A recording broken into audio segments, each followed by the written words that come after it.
Ang dambana ni Jesus Nazareno ay tahanan ng bawat Pilipino. Tumatanggap ng deboto at nagsusugo ng disipulo. Mas mabuti ang pagsunod kaysa paghahandog sa mga umaasa kay Jesus. Ito ang ating tema ngayong Nazareno 2025.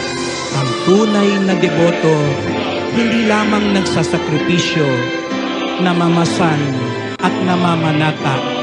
Ang tunay na deboto, sumusunod sa kalooban ng Diyos na ipapakita niya si Jesus sa debosyon, traslasyon at misyon ng kanyang buhay.